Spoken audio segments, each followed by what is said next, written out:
Octave, pour moi, c'est une rave party 100% légale dans lesquelles on invite des artistes internationaux qui jouent de la techno et qui proposent des soirées au format européen. Donc c'est plus ou moins du 23h, 6h du matin.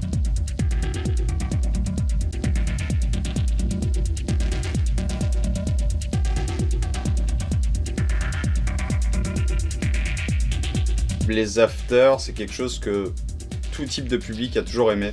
Tu le sens à Montréal, quand les clubs ferment à 3h, les gens veulent toujours faire un after quelque part. Soit chez des gens ou dans un lieu illégal. Nous, on le propose dans un cadre légal, mais on a des contraintes de production. Tout le matériel, son, lumière. La salle qui représente plus ou moins 30% du budget habituellement. On apporte un grand détail à toute la production justement audiovisuelle pour créer une certaine immersion.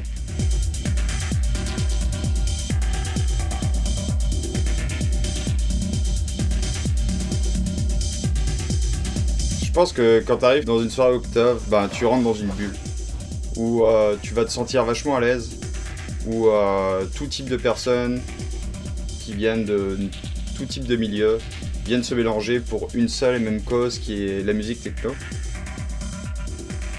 Chez nous, le point d'encre, c'est la musique. C'est une rave, ouais.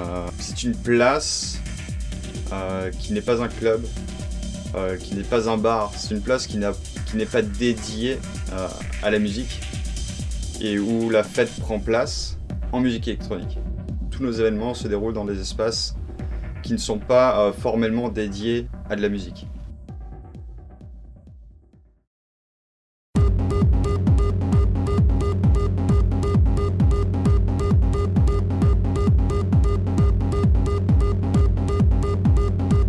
Nous, ce qu'on veut vraiment créer, c'est un safe space là.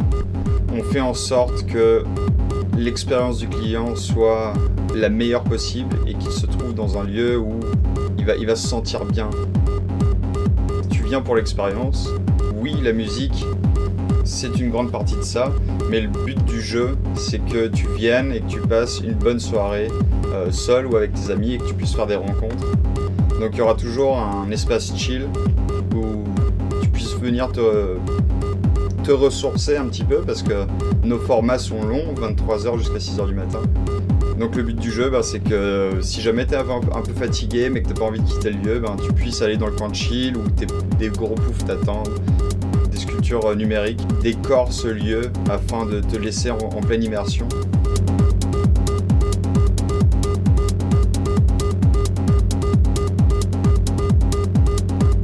Il y a toujours des scénographies travaillées de notre part. Chaque événement, nous avons une scénographie différente. Toujours avec les mêmes éléments, donc ça va être de l'art numérique avec des LED, de la lumière, souvent des moving lights avec des grands faisceaux lumineux qui vont brasser dans toute la foule, et de la projection. Et donc on invite toujours des artistes numériques pour faire des projections différentes et offrir des expériences différentes. La parenthèse, on veut dire que c'est probablement le concept phare qui nous a aidé à grossir. La parenthèse, c'est inviter un artiste européen en devenir pour la première fois à Montréal ou au Canada et de le faire jouer toute la nuit. Donc ils vont jouer souvent 5 à 6 heures de set. Ce qui va permettre au public de vraiment plonger dans l'univers de l'artiste et de le découvrir.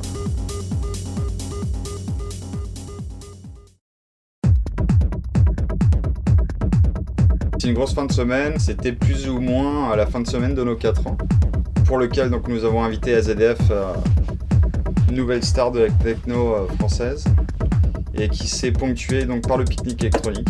Et c'est pour Octave quand même une certaine consécration, dans le sens où les gens externes un peu au milieu techno assimilent toujours cette musique-là à un moment nocturne, un point sur lequel je suis pas vraiment d'accord.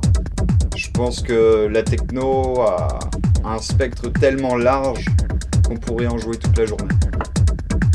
Et il faut savoir juste jouer les bons morceaux au bon moment. Je pense pas que la nuitée ou la journée change vraiment quelque chose à ça. Et bah oui, Picnic électronique, c'est un événement populaire qui invite beaucoup d'artistes locaux depuis très longtemps à Montréal. Et puis là, ils nous ont enfin offert la chance de pouvoir le faire.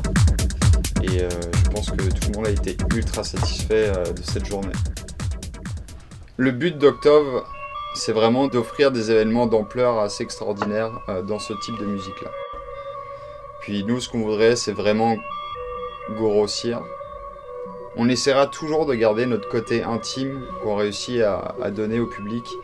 Mais c'est sûr que pour en vivre, il faudrait que nos événements grossissent et plus de public.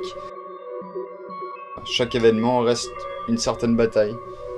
C'est jamais facile, on n'est jamais sûr du rendement. À date, personne de l'équipe n'est payé. Et puis, chaque événement reste quand même un stress.